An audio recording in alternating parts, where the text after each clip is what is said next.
Hello and welcome back. We have a wonderful and exciting new semester coming up. One of the things you'll be reading about and hopefully participating in will be our redistricting.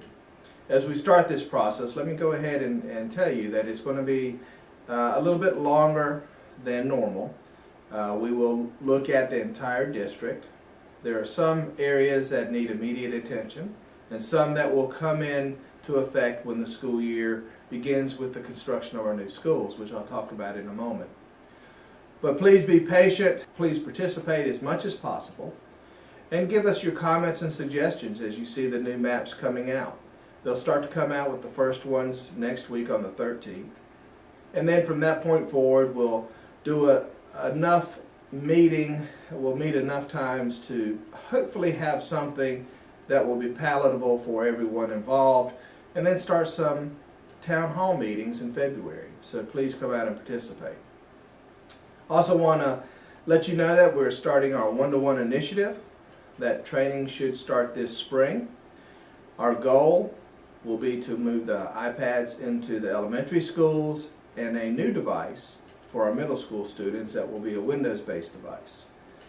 In August, we will start with the high schools so that by next school year, we will have a one-to-one device for all students, grades 3 through 12. Now that requires obviously a lot of professional development and some very good planning on our part to ensure that you have the tools you need to be successful. And we'll do our part. But again, your feedback is required, and I'm requesting your feedback to ensure that this program is going to be very successful. We also will get started on our budget. As you know, we do the budget every spring. So if you have suggestions, priorities that you would like for us to look at, if you don't mind, send me an email or stop me in the halls as I'm visiting and just give me that suggestion.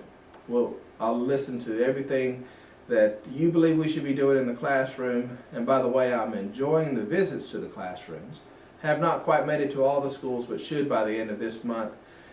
What is happening is truly amazing. Thank you for your time. I can see the planning that you're doing, both grade level and individual, that's going into educating our kids. I can see their response, their engagement. You're doing an amazing job. Keep up the good work. Last couple things I wanted to mention were the 2 new schools we're building. You'll read a lot about Davis Road, the elementary school first, because it is the first on our blueprint to design, bid out, and start construction. That will be a pre-K-8 building in the Bluffton area to help relieve the overcrowding. The next school will be the new high school that will relieve the overcrowding at the Bluffton high school area. Both of those schools should be bid out and under construction no later than this summer. So we're moving very progressively and down a path to help relieve our overcrowding. You will also hear a lot of comments and suggestions about choice. Now we are in the process of identifying choice programs for all parents to choose from and for all schools to decide if they would like to operate a choice program within the building. Hopefully the conversation that is occurring in your building is around what you believe would be beneficial for our kids and what kind of programming you think would have the greatest impact on student learning. Give it some very serious consideration because it is an important topic for us to decide where we take instruction for each one of the 20,000 plus kids we serve every day. We look forward to starting these programs after we do the initial planning and the professional development required. It will not affect current choice programs. So for instance, if a school has a choice program in place that they're currently operating, that they desire to keep, it will not impact that choice program. This conversation and this new professional development will be centered around new choice programs.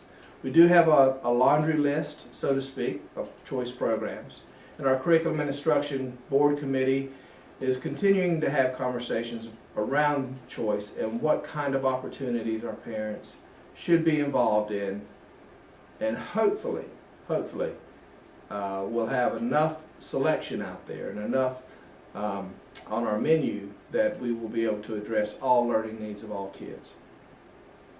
Again, thank you, and I know this semester there are times when we don't have a lot of breaks, but I appreciate all of your work, all of your talent, all of your energy, and most importantly, all of your compassion for each one of our kids that step into our doorway each and every day.